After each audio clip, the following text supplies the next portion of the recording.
Involved in various advocacy efforts that relate to early childhood care, education, funding, and policy, and the pushback that Brad was just talking about and Joanne against the overemphasis on testing in public schools.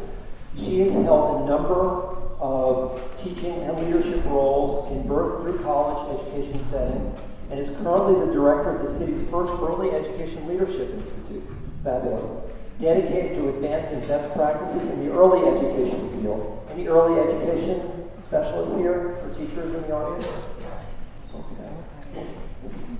She was born and raised in East New York, another East New York person, and so we're well represented. As the parent of a fourth grader at Brooklyn New School here in Park Slope, and who by the way, she opted out of high stakes tests in third grade and now fourth grade. And Takima is currently a parent representative on the BNS school leadership team. So thank you for being here, Takima.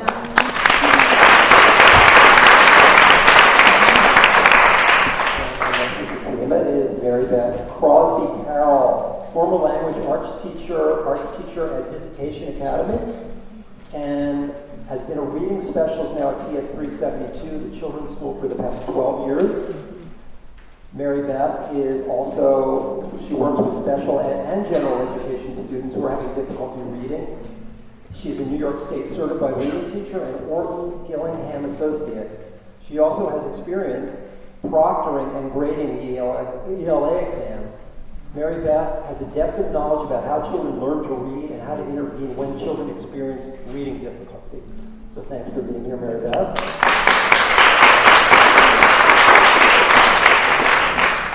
And next to Mary Beth is Jody Dresner Alperin. Mm-hmm. Got that right? Yes. She's a teaching artist in the New York Public Schools. She runs a company, is that correct? Yep. That creates engaging, this is in your bio, kinesthetic lessons for all types of learners with a special focus on social justice. She's a proud parent of 2 New York City public school children. She believes passionately in our public schools and is making positive change for all our children through the arts. Great. Glad to have you, Jay.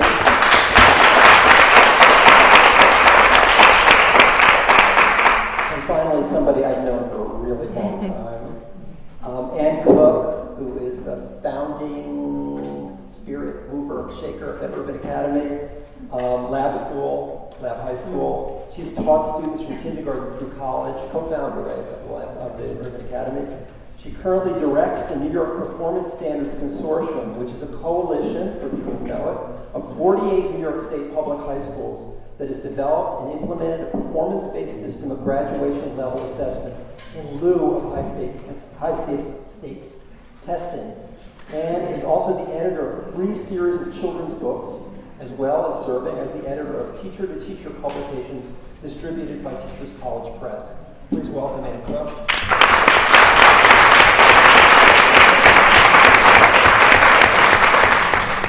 This is a fantastic panel, and I am so sorry that I'm going to limit you to try to be really brief to 6 minutes, if at all possible, in your presentation, and then hopefully we'll have discussion afterwards. So we're going to start with you, Zipporah. Should I just mark this? Yeah, you can use that one.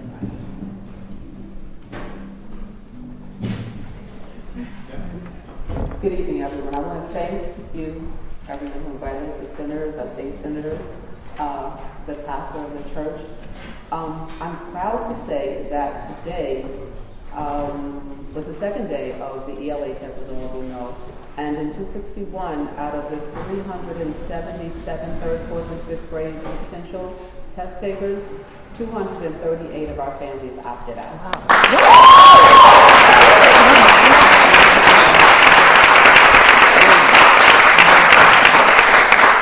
It's been a huge effort that is a consolidation of the work of our classroom teachers, who really strongly believe in the opt-out movement long before the governor and what he was putting in place, what he plans to put in place, and our parents. And our parents have been supportive and wonderful, and I can't talk to you, I can't say enough about how proud I am of the social action that is happening in our school and the representation. When you talk about college and career ready and ready for the world, for children to see their teachers and for children to see their parents stand up to something like that is so important, because when we talk about representing the future, that's what the future is. I'm going to, because I only have 6 minutes, and probably only have like 4 now. And I want to speak to you about testing and being a principal of a school. As they said, I was born and raised here in Brooklyn, attended District 19, all District 19 schools.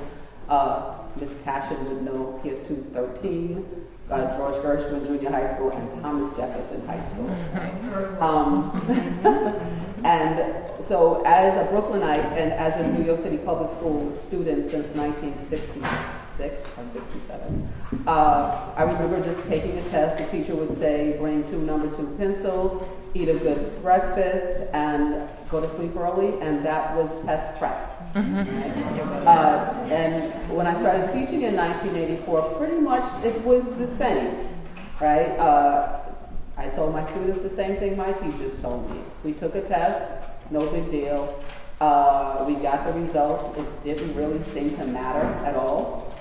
And now I flash forward, and test taking is a big deal. As a principal, we must spend probably about $10,000 when we do spend money on test prep materials, because while you can theoretically say that a child, that teaching should be all, regular classroom instruction should be all the child needs, if you're 8 years old, you need help to learn how to take a test. The questions are not the same type of questions that a regular classroom teacher would ask you, either in ELA or in math. So there's test prep materials. We used to do Saturday test prep academies so that those children who were struggling would have extra help to get them ready for the test, right? We spend money on, after they take the test, we spend money because after they test, the classroom teachers have to go out to grade the test. So either you choose as a principal to lose your teachers for 6 to 8 days and get a substitute or split that class up or whatever it is that you have to do. Or for the last 2 years, I actually put money aside in the budget to pay the city so that I didn't have to send my teachers. I can't even tell you how ridiculous that feels. So in addition to the fact that our children take 6 days of testing, and I don't want to say that I'm truly anti-test. I don't see the big deal. I'm anti-high stakes tests. And when you take something to the level that they've taken it to now, there's no justification for spending the money. And so to talk about having to pay the city, having to give my money from our budget that could be assigned to something for our children to the Department of Education so that they can pay someone to grade the test seems ridiculous to me.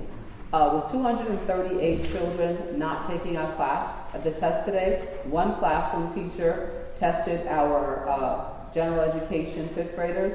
One special education teacher did all of the modifications, which are all legalities.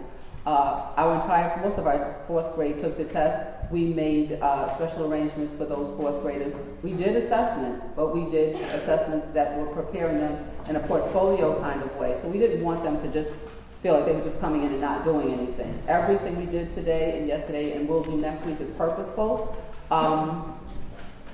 The day went smoothly.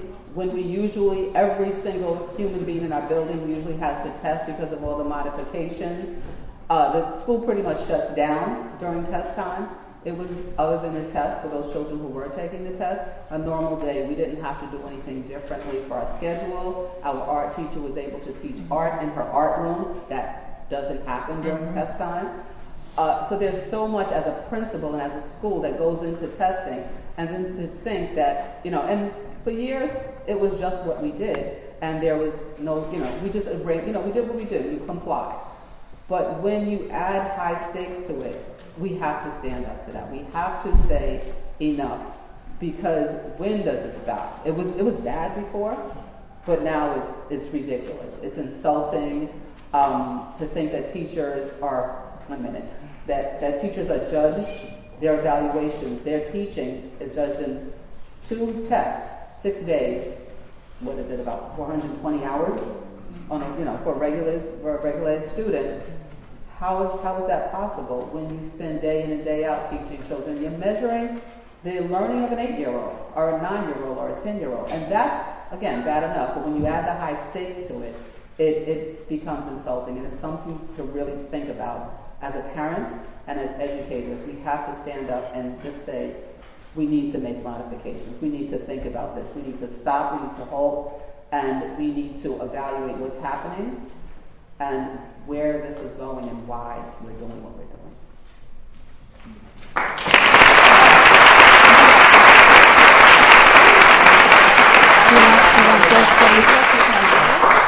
No, not this one. Not this one.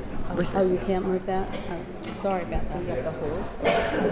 Are we going So if to? you have questions for Zib, write them down now. We'll collect everyone's at the end of this now. Okay. Stretches up. Hi. Okay, sorry. Hello. Hi. So none of us talked as panelists, but I have a feeling we're all going to piggyback and also talk about slightly different things. And so I actually thought I'm going to put my timer on. I only have 6 minutes, so I'm going to give you 2 minutes of stories and then 4 minutes of ranting. And that might flip depending on how we go. So my work, the bulk of my work has really been supporting children at the youngest age, birth through 8 years old. If people don't know, that's actually the definition of early childhood education is birth to 8 years old, which means infants through 3rd grade. So let's really just think about how we're making policies and how people are thinking about 2nd and 3rd graders and think about them in the context of being in early childhood, which was made that way because of research that talks about their development, their brain development, their emotional development, their language development. It's all early childhood. So we need to think about reclaiming that. So some of those unintended consequences, I actually don't want to talk about the tests and the impact to the kids in testing grades. I want to talk about the impact to kids who are not in testing grades. So I have a problem where people tell me stories, people that I don't know and who have no idea that I actually am involved in this work. Just tell me stories in the grocery store, walking down the street, at the laundromat, at the gym. I want them to stop because it's very painful to me actually to hear these stories and just to hear the consistency, the threads that I'm able to weave through all of these stories. But that's why I'm actually telling you, because I don't want to carry this alone, and I want us all to understand that when you walk out of here, it's not just about your personal experience or the people around you. You need to know the stories of the people who are not in this room, who are hurting, the children who are crying, and the parents that are struggling and saying, I don't know what else I can do. So I'll start with one. I worked with a teacher who taught pre-K and then went to kindergarten. A few weeks ago, I was talking with her, actually, no, it was last Monday.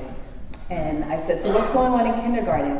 And I've heard throughout the year how hard it's been for her. And I keep trying to remind her it's not her, it's everyone else in her space that is having these inappropriate expectations. But finally she said to me, well, you know, they were doing this assessment, that's the MOSL, right? The measure of student learning. So, you know, kindergartners are getting standardized tests too, whether you know it or not, and they don't need your permission. So we need to think about that. So she said, well, they were looking at them and the kids wrote about their families instead of responding to the family in the text in an abstract way, and the people were scoring them at like a 32. And I was like, that's crazy. Like, what are you talking about? They're 5. They should talk about their family when asked what is a family, right? Like, but they weren't referring to the text in an abstract way. So, you know, really. So then I started yelling. I said I was going to rant a little bit. So I started yelling at her or with her on the phone saying, you know child development. You know this isn't normal. Where are they getting this from? I don't care if 7 of your 26 can do that. What else can they not do? Can they, you know, make friends? Do they know how to say, I need this or I need that, or this is my emotion, or I'm really great at science and art? Can they say these other things? And she said, actually, and I asked about physical development too, and she said, you know what? And she started crying, which got me crying. She said, my girls cannot jump rope because they're afraid to pick their feet up off of the ground. because they don't have PE and they don't experience that. She said, and over the last year, the 6 fire drills we had, my kindergarten class came out last because they couldn't walk down the steps with alternating feet at 5 and 6 years old because they're not getting physical education. They're not getting a chance to move their bodies. They're expected to sit in their seats and do seat work, do abstract reasoning work that makes no sense, especially for her children that don't speak English, but have to do this in English. And she'll be evaluated by that. So that's crazy. I cried as in we'd rather have kids be dead, not coming out for a fire drill, you know, because they can't walk, but we care so much about test scores. Like, it's insane, right? I know, it's crazy. So then we've got another one, a kindergarten boy who keeps getting put out of his classroom and nobody knows what's wrong. Why is he, you know, having these behavior issues? Well, I ended up speaking with him. And after he got over his frustration, he needed to do some breathing, some stretching. He said, I can't write well. I can't write good. I write too big and it doesn't fit in the lines and nobody will help me. He's 5. That's completely normal, but not in this universe that we're living in. So I also heard of a child who was repeatedly fainting due to testing stress coming up next year.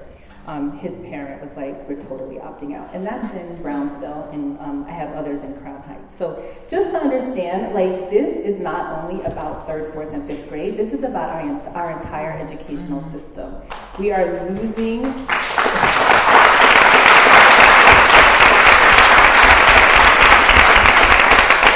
We are not allowing children their natural born right to be where they are developmentally, and it is our responsibility as adults to support them to grow from where they are, not against random standards and tests that were not written by people with education experience. The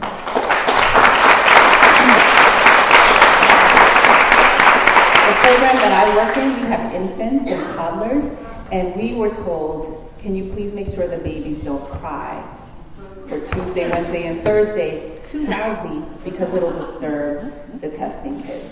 Like, really, I mean, this is like crazy. It's crazy. What do you mean? You know, first of all, you shouldn't be taking a test where if you hear some noise that it prevents you from being able to function. But clearly these are the conditions that kids are operating under. So what I want to say is, like, low-income children, dual language learners, English language learners, children with special needs, children with whose multiple intelligences are not about writing, reading, and math, children who express themselves more clearly through their bodies or through art, they're not being supported and they're being struck down by the system. They're showing all signs of toxic stress, which everyone wants to talk about, neuroscience, right? Well, let's not talk about, you know, dealing with it with young children in poverty. Let's talk about the toxic stress that children and families are dealing with when it comes to this high-stakes testing and this narrowing of curriculum. You don't get relief when you don't get art, okay? So we really have to think about that. So the other thing is I'm doing my 3rd master's, and I'm telling everybody, I'm shouting it from the rooftops now, because I'm like, this one I'm earning.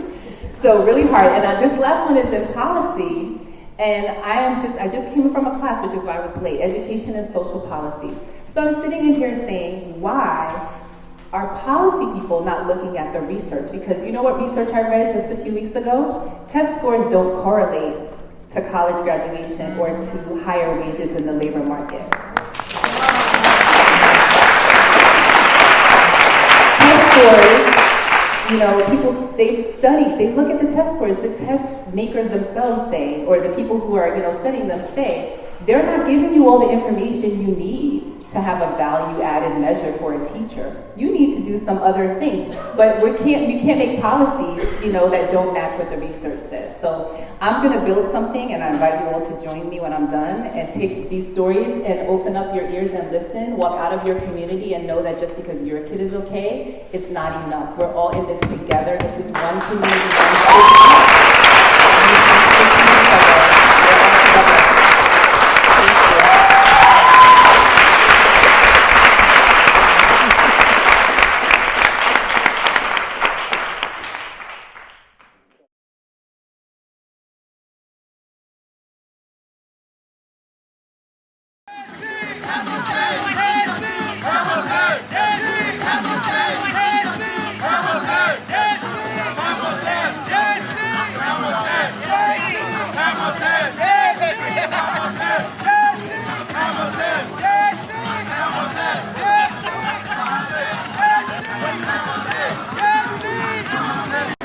I'm with Prospect Heights Democrats for New Reforms, and I'm doing a thing on Jessie Hamilton. So I'd love to get you guys involved with it if it's okay. You're a good guy. Thank you so much, sir. How do you feel about the whole DA's year this year? Has it been going okay for you in office so far? We're moving the office in the right direction. It's going great. Definitely. Thank you so much for your time, sir. Enjoy the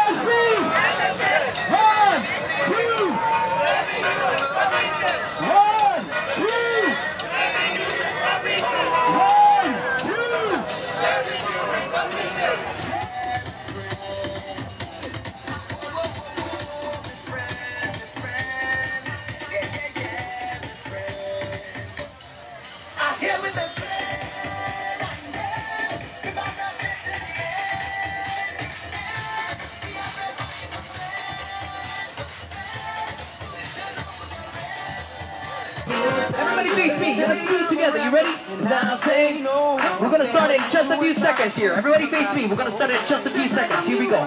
You ready? We're gonna start in just a few seconds. Here we go. We got a brand new dance. Let me see you say it. Brand new dance.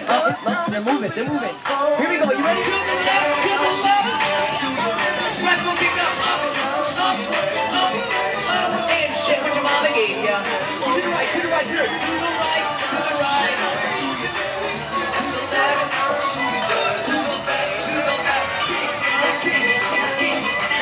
Now shit what your mama gave ya. Shit what your mama gave ya. To the right. To the right. To the left.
New York State Senator, Jessie Hamilton.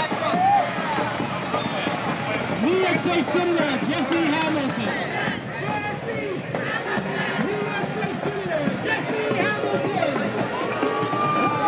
Senator Jessie Hamilton, everybody. Senator Jessie Hamilton, proudly serving the 20th Senatorial District, stretching from Brooklyn, Senatorial District, including Brownsville, Crown Heights. Ladies and gentlemen, Senator Jessie Hamilton. Sunset Park.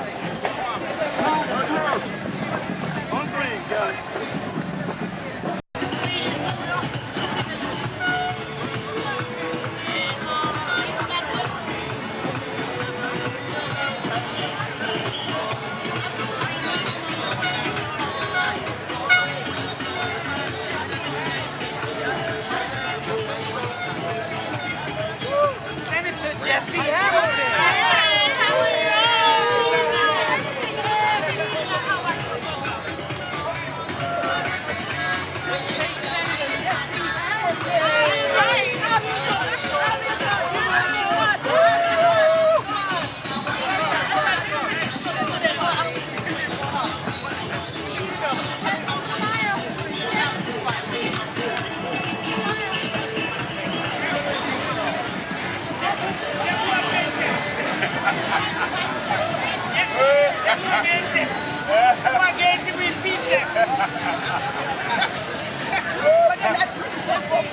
Yes, exactly. Next.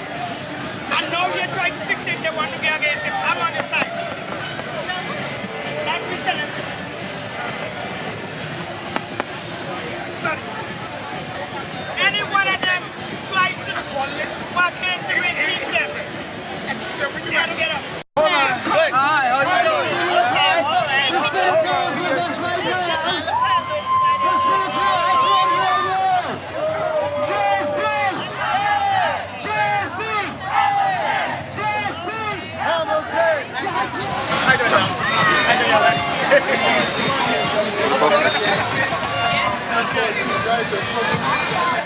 Ladies and gentlemen, State Senator Jessie Hamilton. Senator Jessie Hamilton.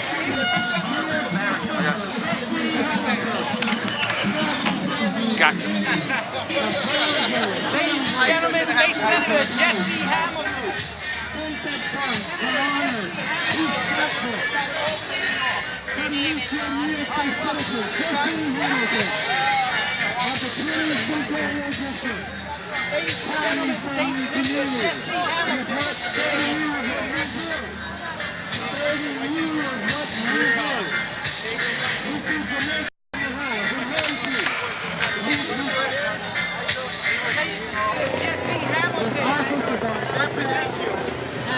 Nice big smile, guys. Get your hands ready. Nice big smile, guys.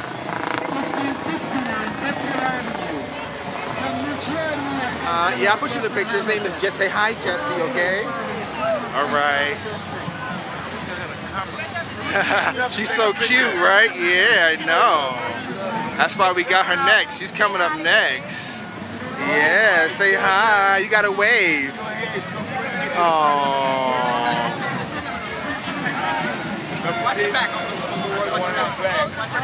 Hi guys, how you doing? You guys don't mind being on camera today? Is it okay? Is it okay? Stay safe, Jessie Hamilton, guys. Hi. How you doing? Stay safe, Jessie Hamilton, guys. Senator Jessie Hamilton. State Senator Jessie Hamilton. NYPD, hoping us down. State Senator Jessie Hamilton. Yep. Yep. State Senator Jessie Hamilton. Hi, Jesse.